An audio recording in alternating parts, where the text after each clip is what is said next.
Right, hello everybody.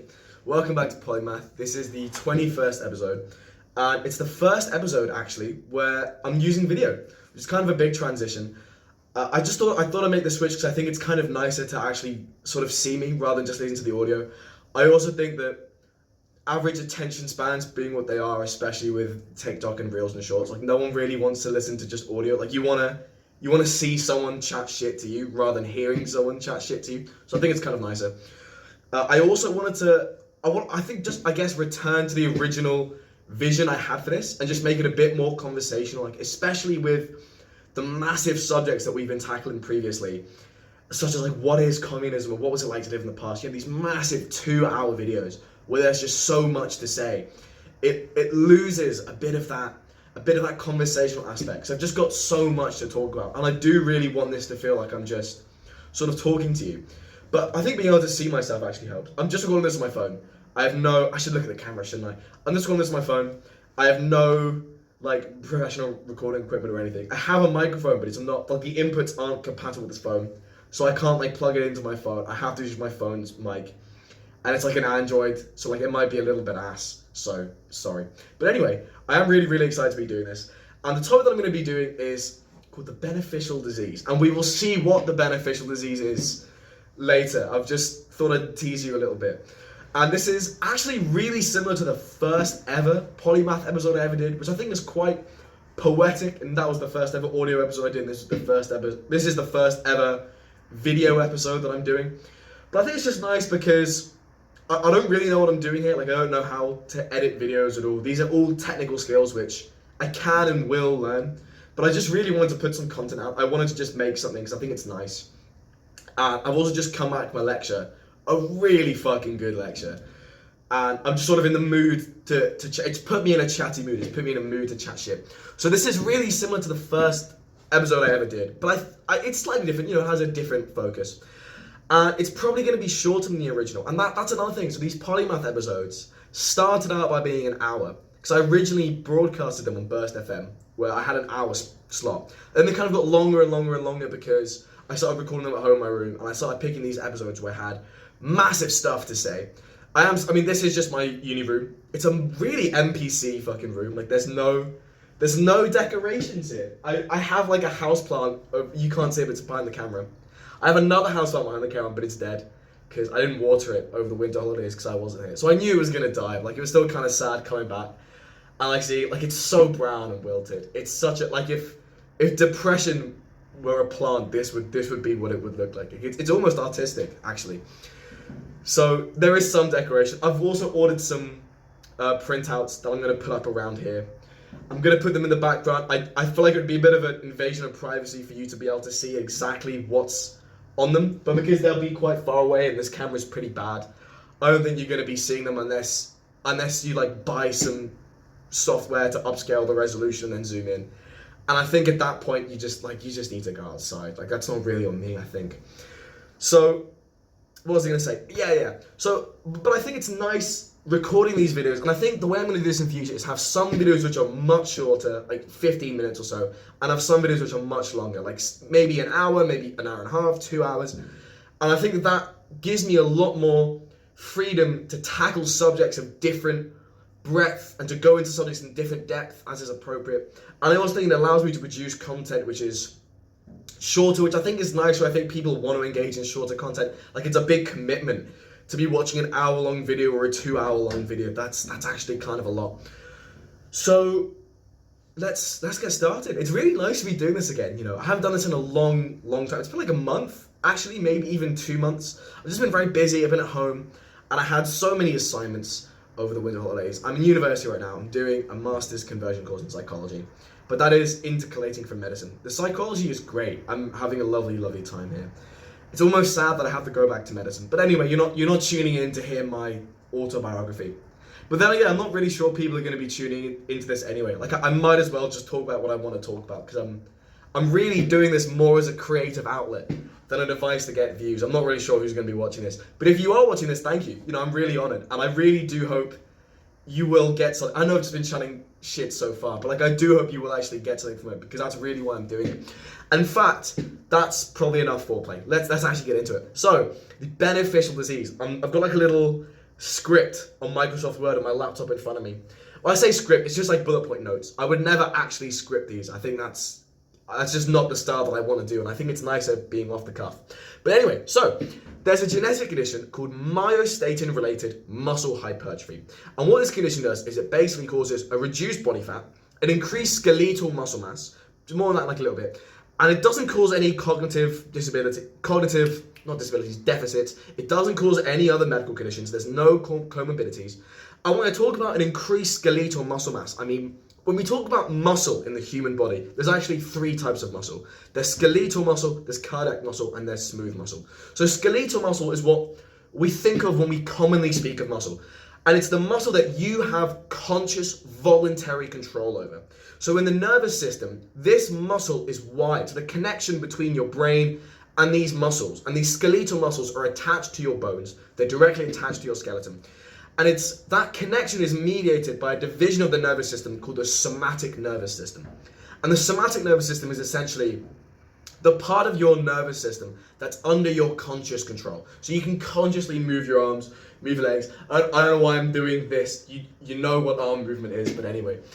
It's the part that's under your conscious control. Cardiac muscle is the kind of muscle that's in your heart. So your heart is constantly beating. It's like a pump that's constantly moving blood around your body. And this is not under your conscious control. So you have no input to your cardiac muscle. And that's because the connection between your brain and cardiac muscle is mediated by a different division of your nervous system called the autonomic nervous system. So autonomic kind of sounds like automatic, and that's sort of the vibe of this nervous system. It's mediated outside your conscious control. And histologically, so if you put the cells of skeletal muscle and cardiac muscle under a microscope, they look different. So histology is the study of tissue. So ology is just the Greek suffix meaning study of. So they do look different, and they function in different ways. Now, smooth muscle is just the various bits of muscle that are involved in lots of different parts of your body that essentially cause it to run properly. So again, this is also mediated by the autonomic nervous system. So an example of this is your gut. So your intestines are surrounded, so the walls of your intestine have smooth muscle in them, because the way that food is propelled down your intestine is by a process called peristalsis. So basically, the intestine is, you have these kind of, your intestine is a continuous tract. But as a lump of food, or a bolus of food, B-O-L-U-S, as it's scientifically called, as that progresses down your intestine, basically, like this, let's say my arm is an intestine, and I have a bolus of food here. So the walls of this intestine, this specific section of intestine, the smooth muscle in these walls contract. And by doing so, it kind of pushes this bolus of food further along. And then this part of the walls of the intestine contracts, and it pushes it further along, and so on and so on and so on. And that's how food is propelled through your intestine. And that muscle, the smooth muscle, is what it's called. And it's called smooth muscle because histologically, under a microscope, it just looks a little bit smoother than in skeletal and cardiac muscle. So skeletal and cardiac muscle are also known as striated muscle, because when you look at them under a microscope, they kind of look stripy. Smooth muscle is non-striated. But smooth muscle isn't just found in the walls of your gut, it's also found, for example, in sphincters.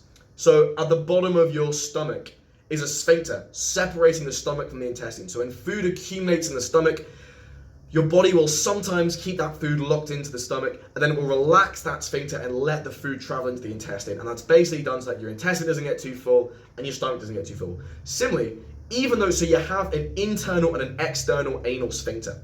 One of those sphincters is under your control. It's smooth. I actually don't know if this is skeletal or smooth muscle. Let me look that up. Okay, I just looked that up and I was actually right. But I just wanted to fact check that because I really don't want to give wrong information. Also, you might have noticed when I tapped my phone to pause it, it fell backwards. So I'm propping this phone up on a stack of books, and I've got a glass cologne bottle, just making sure that it doesn't topple forwards. So very primitive setup here, but basically, okay, so you have two anal sphincters, an internal anal sphincter and an external anal sphincter. Your internal anal sphincter is made of smooth muscle, and that muscle naturally relaxes when there's enough feces, if we want to be scientific, in your rectum, and your body's like, all right, we need to get rid of this. Your external anal sphincter is under conscious control, which means that it's made of skeletal muscle fibers, which is, I thought that, but I wanted to just double check. It's made of skeletal muscle fibers. And that's when you're clenching to make sure you don't shit your pants. That's what you're actually clenching. That's what you have under conscious control. But sphincters and peristalsis, just two examples of smooth muscle in your body. So myostatin, just trying to find like the bit of my notes where it is. So myostatin related muscle hypertrophy it causes an increase in skeletal muscle mass. It does not cause any changes in smooth muscle mass or cardiac muscle mass. So it's caused by this mutation in one gene, and that's called an MSTN gene. Now, we can actually have a whole other episode on what a gene is. For the purpose of this episode, I'm just going to say a gene is just a string of information that's held in one of your cells. And what a gene does is code for a protein. It holds the instructions for your body to assemble another molecule. So when I say the word protein, you're probably thinking of dietary proteins, the kind of stuff that you have in your diet, or that you might get protein powder for, which I do actually have protein powder in my kitchen. But that's dietary protein. Protein properly is just a category of molecule. So what a protein is, it's just a polymer. So it's a molecule composed of functional units called monomers, and it's a polymer whose functional unit is called an amino acid. This might ring some bells to my GCSE biology. I don't really need to go into too much detail on that here, but essentially, just keep in mind, a protein is just some molecule in your body that has a huge range of functions. So don't be thinking about dietary protein at all. A protein in the context of your body is just a molecule in your body that's used to do things. So enzymes are examples of proteins. Many hormones are examples of proteins. They're just stuff. They're tools that your body utilizes. So a gene codes for a protein. The MSTN gene codes for a protein called myostatin.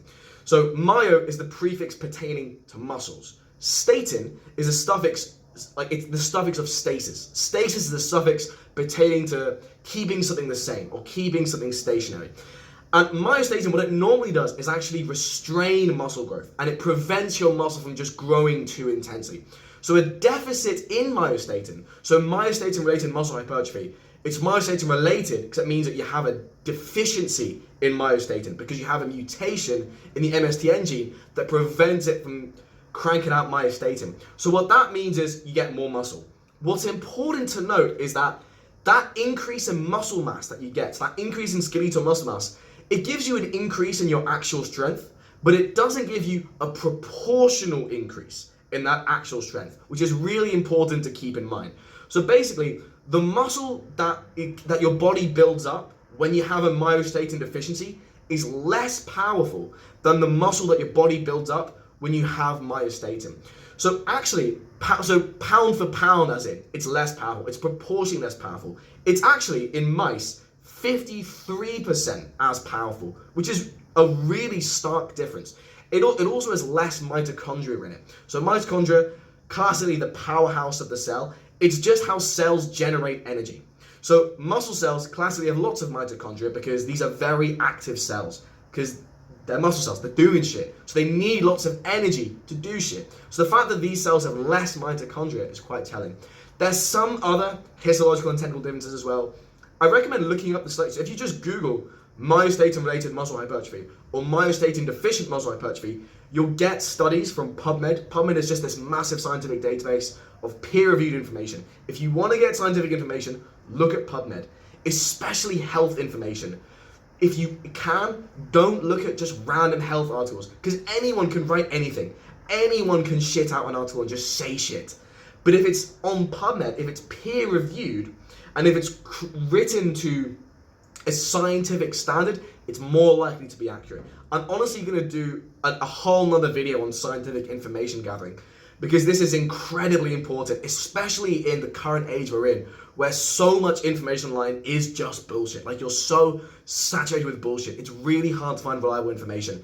And actually, science, for all its shortcomings, and for the fact that it's created by people with biases and someone with agendas, agendae, is that the plural? I don't know, is the most accurate way of gathering information. So yeah, there's PubMed studies on myostatin-related myostatin-related muscle hypertrophy, where there's more information on this kind of stuff, where you can find it. But essentially, if you have myostatin-related muscle hypertrophy, you're still stronger because in absolute terms, you have more muscle. That muscle's not as strong, but because you have so much more muscle, you are still technically stronger. So it's not that you have a decrease in strength. What it is much less efficient because muscle cells use energy. I know that muscle cells with myostatin deficiency have less mitochondria, so they might be using less energy, but that increase in muscle mass still means that your body is not as efficient because it's using more energy, but pound for pound, you're getting less strength for the amount of muscle that you have. So this is, voice crack there. So all this information is actually medically relevant because it's been proposed that we can use antibodies. An antibody is another kind of protein and it's involved in the immune system. But again, we don't need to get into detail now. That's kind of what you need to know. It's proposed that we can use antibodies to target myostatin in the human body. And by doing so, we can find an individual, we can take out their myostatin, and we can increase their muscle growth. And you can do this for ethical and non-ethical reasons. So Chinese researchers, for example, have induced myostatin-related muscle hypertrophy in beagles. It's not unfeasible that we can do this in humans. So we can attack myostatin itself, or we can attack the MSTN gene that causes it. Again, lots and lots of ethical concerns about that, and that's really could be the topic of a whole nother video. But it can be used positively as well. So a really big thing that we currently see in older populations is called age-related sarcopenia. Sarco is another prefix pertaining to muscle. I think myo and sarco, they mean the same thing, but I think one of them will come from Latin and one of them will come from Greek. Penia just means like a relative deficiency of. So neutropenia, for example, is a deficiency of neutrophils, which is a kind of immune cell. So if you have neutropenia, you're more susceptible to infections. So for example, cancer treatments classically cause neutropenia. Sarcopenia is just this kind of natural decline in muscle mass that you get with age. But it's not good. It actually means that, for example, your body is much more brittle, it's more fragile. And it means that if you fall, you're much more susceptible to break a bone because you have less muscle tissue coating the bone and providing a kind of natural armor. It also means, of course, that your physical capacity is more limited.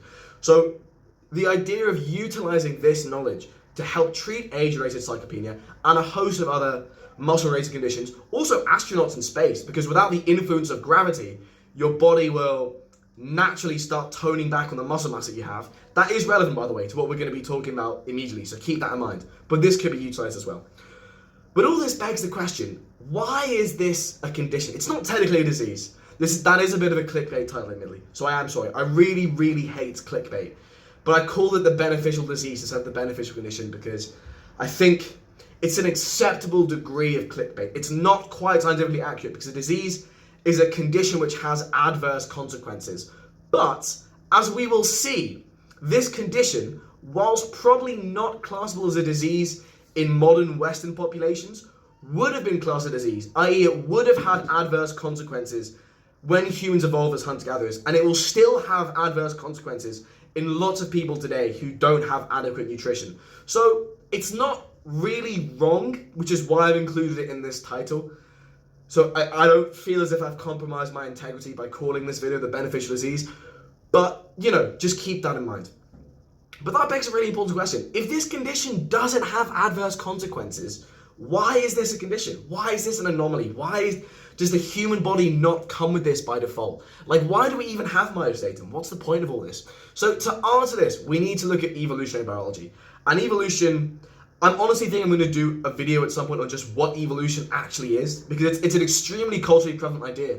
But there's actually lots of misconceptions about it. So for example, whenever people say like, oh, if humans descended from apes, that's not technically true. We didn't evolve from like, as in the statement, humans evolved from apes that are currently existing. So for example, chimpanzees. Humans evolved from chimpanzees. That statement is wrong. We are not descended from chimpanzees.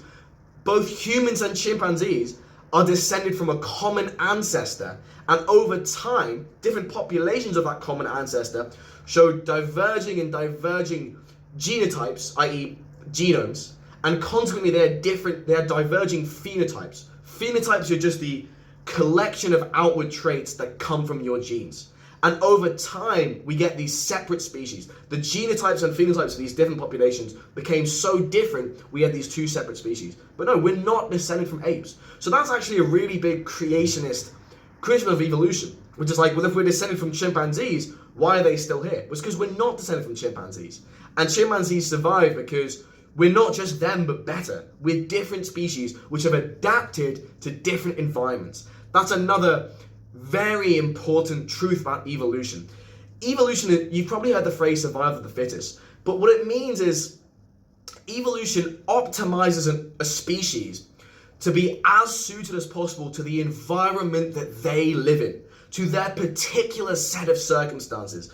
And that set of circumstances, I don't just mean physical environment, I also mean like what other species are out there.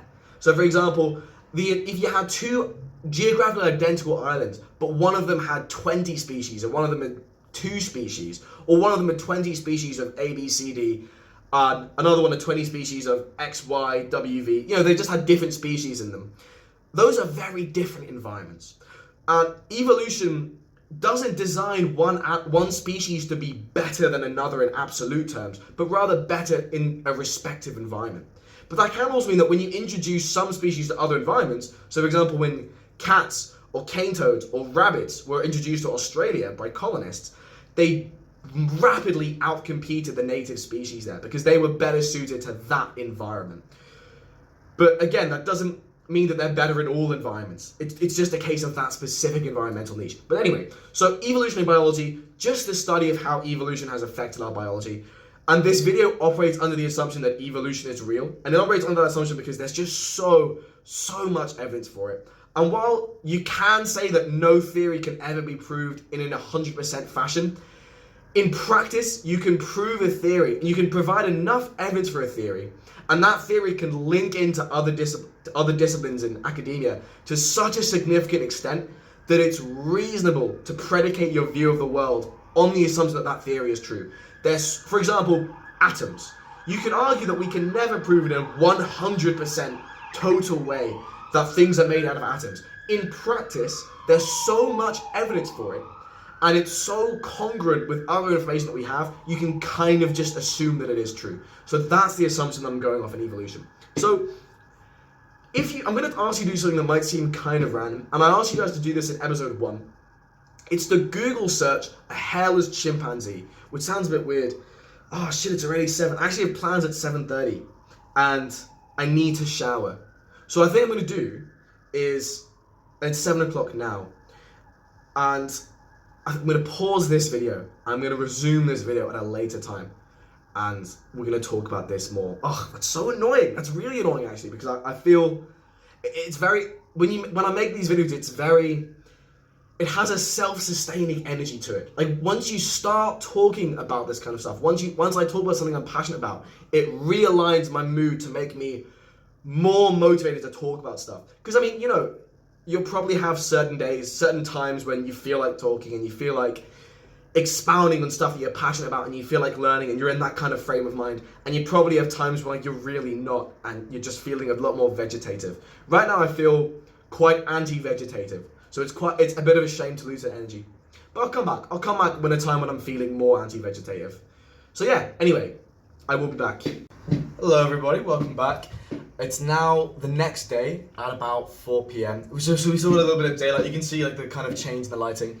And I think we were talking about evolution and evolutionary biology and how to understand this question of why don't we have this by default? Why is this a mutation and not just a basic feature of the human genome? We have to look through an answer through the lens of evolution.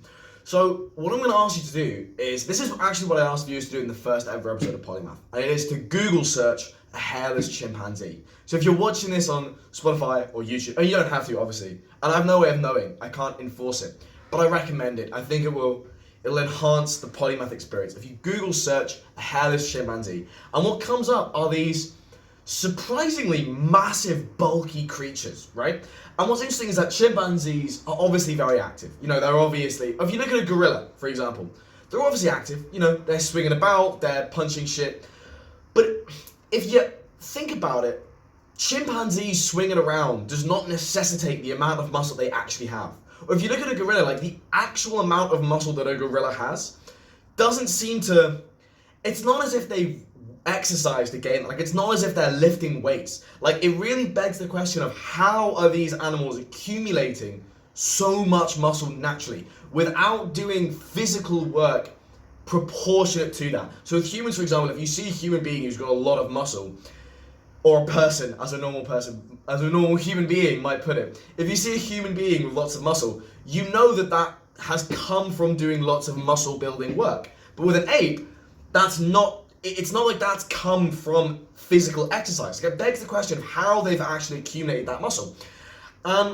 Basically, the key thing is here, apes accumulate muscle naturally. They don't need the stimulus of exercise to bring about a proportional or a necessary amount of muscle.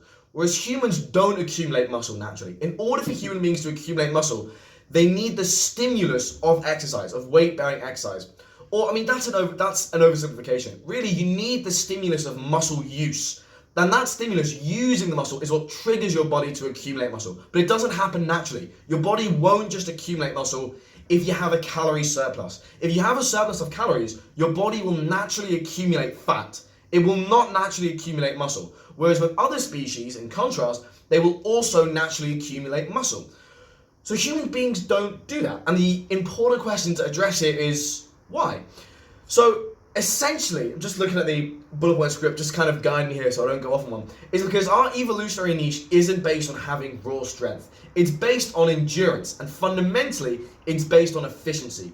So again, a kind of crucial insight to evolution, and I'm going to state again, evolution doesn't evolve to make you the best species ever. It makes you fit for the environment that you inhabit, to fill a certain niche in an ecosystem.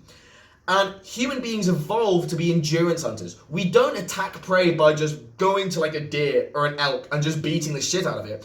When humans chased prey across the savannah of Africa, they would literally chase it down. They would keep running after it until that prey could run no longer, and we just ran it down to exhaustion and then killed it. Human beings are endurance hunters, not raw strength hunters. And to be an endurance hunter, your body needs to be very efficient. You can't be using calories that you don't have the room to be losing.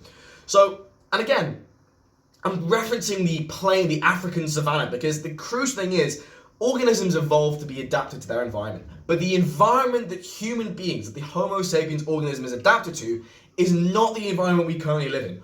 All of this is not what my body and brain evolved for. The human body evolved in the environment, the human body evolved within the context of being a hunter-gatherer. And it's that kind of environment. And when I say environment, I don't just mean physical environment. I mean the general setting of our life. It's that life setting which the human body is specialized for. And in this environment, in a hunter-gatherer environment, we're really physically active by necessity to get food. But also, calories are scarce. You need to work for calories. And there's a very real risk of starving to death. You don't have this massive overabundance of calories that we see today. Which means that if you want to survive, you need to use up as few calories as possible. You need to be as efficient with calorie usage as possible. And human beings who weren't efficient with calories died.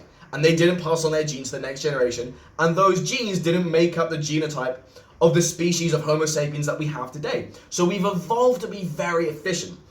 Now, muscle is a very metabolically active tissue. What does that mean? So metabolism refers to the sort of sum total of chemical reactions that happens inside your cells. So a metabolically active tissue is basically a tissue where lots of shit's happening, i.e. lots of energy is being used up.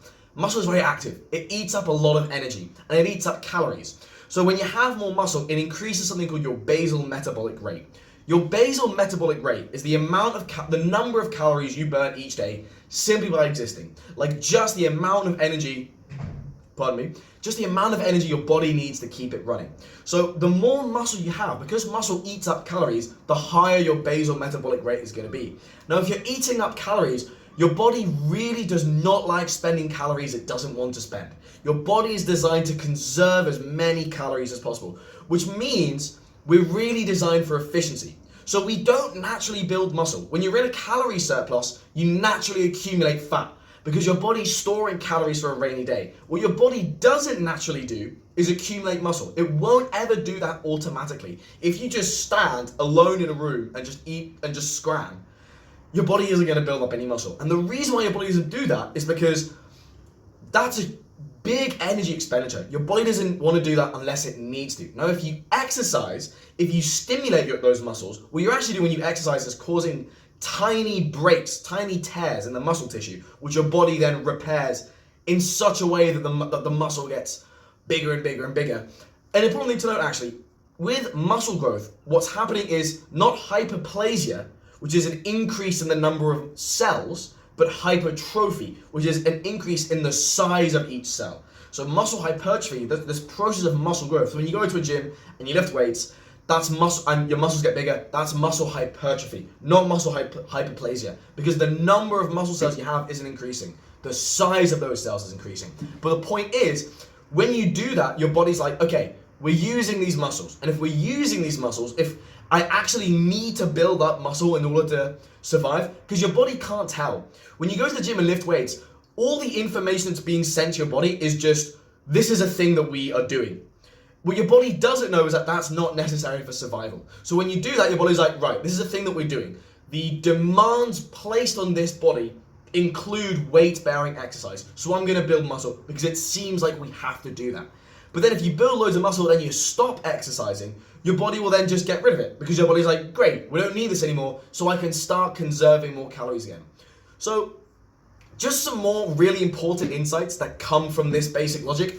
We've evolved to be physically active. So in the ancestral environment, i.e. the life setting of our ancestors, was one in which physical activity was necessary to survive. So your body is really, really well adapted for physical activity. There's loads of benefits to being physically active, and you can go online and find so many articles about this. And actually, the first paper I ever wrote in my first year of medical school was about the mental health benefits of exercise. So these are physical and psychological benefits of exercise. And I mean, that could really be a separate Polymath episode. But the point is, there's lots of benefits. And the negative side of that point is that if you're not physically active, i.e. if the environment which you now live in is wildly different to that ancestral environment, hint hint, everything, all of this, like we didn't evolve for any of this, that can lead to lots of problems if you're very sedentary. So, I mean, we've evolved to be very physically active, but the pace of change in human society, the pace of change in the human environment has massively outstripped the pace of human evolution, which is still ongoing, by the way. Human evolution hasn't stopped. It's still a thing that's happening. There's actually some evidence that human evolution has sped up. But the point is, within 12,000 years, or 10,000, about 12,000 years approximately, we've gone from being hunter-gatherers to living in a modern industrialized society, at least in the West. There are some countries, different countries outside the developed world. I say in the West, that just means the developed world in general. So the West, mostly the West and East Asia, actually. But outside that world, different countries do show different extents of industrialization, but generally, the modern world we live in, most people live in a world which is industrial to some extent. And that means that's such a tiny amount of time if you think about the broad scope of human history. Like, evolutionary history plays out in thousands and thousands of years, tens or hundreds of thousands of years. This has all happened in the space of, in the scale of thousands. So we essentially are inhabiting an environment that we're really not built for. So the fact that when you see, like for example, in high-income countries, this massive increasing incidence of cardiovascular disease and also just obesity in general is coming from the fact that our bodies have evolved to live in an environment where food is scarce and physical activity is a given. Now food isn't scarce. We have a massive overabundance of calories, which is something nature could just never have predicted. Like, this is such a crazy situation in the scale of nature. Our problem is the fact that we have too many calories instead of too little. Like, nature could never have prepared us for that. And also the fact that physical activity is no longer a staple of our lives. Most people do not need to be physically active to survive. I mean, and that's really, really new, because in agricultural societies, if you're farming, if you're working in the primary sector of an economy, i.e. the sector of economy involved in extracting resources from the earth, so like farming, mining, fishing, although fishing isn't really physically active. Farming and mining certainly are physically active. And until very recently, until the past couple hundred years, the vast majority of humanity were engaged in agriculture, which was physically strenuous. Now that's not the case. So, yeah, and also the cravings we have for sugar, salt, and fat make perfect sense in the context of our ancestral environment. These are things which we need in our diet, but which were scarce. So it makes sense that evolution has given us these psychological mechanisms that motivate us to seek out sugar, salt, and fat. Like the fact that you have that drive, the fact that it's an instinctive human tendency to seek out those food groups isn't an accident. That's an adaptation that evolution has coded in. Again, evolution is not a sentient, conscious actor. It's a process. But as a result of that process, you've gained that adaptation in order to change your behavior, in order to motivate you to seek out those food groups. And that's all well and good when you're a hunter-gatherer. But nowadays, in modern Western society, we consume about 50 times as much sugar as those hunter-gatherers. Because the environment we live in has changed massively, but our psyche, our innate drives and instincts haven't changed. The software of humanity hasn't had time to evolve past the assumption of our ancestral environment. And as a result, there's a lot of mismatch between the modern nutritional world that we live in, and there's a mismatch between what's ideal for our health and what we want to do. In the modern nutritional world that we live in, we have that mismatch. Hunter-gatherers don't have that mismatch. And in fact, by further extension, because that's a really, really interesting thing, the mismatch between our modern lifestyle and modern environments and our hunter-gatherer environments, and how our hardware and software, I'm using very mechanistic language to describe human beings, and humans are not machines, that is very clear. But for the sake of this topic, I think it is a suitable analogy. Our hardware and software is adapted for that environment. It's not adapted for our environment. And that mismatch is behind a lot of problems. And we've talked about the nutritional and health-related problems of that, but there's also lots of mental health-related problems of that. I mean, we've evolved, for example, to have constant social contact with people that we know. We've also evolved in a really violent world where the neighboring tribe, despite having no real differences to your own tribe, was often really hostile. And as a result, we've evolved this kind of means of dichotomizing humans between us versus them, and being very hostile to the them, and being sometimes blindly loyal to the us. And I mean, again, this theme of what the kind of psychology that we've evolved and how it's no longer helpful for our modern world, there's a theme that really runs through all of Polymath. I mean, basically every episode that I do that touches on psychology builds on this theme to some extent. It covers this mismatch to some extent because it's such a fundamental theme in evolutionary psychology and by extension, psychology in general. And that's today's episode. I really, really hope you enjoyed. This is 14 minutes, and I think the last one was 26 minutes, so this is a bit of a shorter episode than normal, but I think that's okay. Again, I want to start exploring variations in the length of each episode. I want to have some episodes that are a bit shorter, some episodes that are a little bit longer.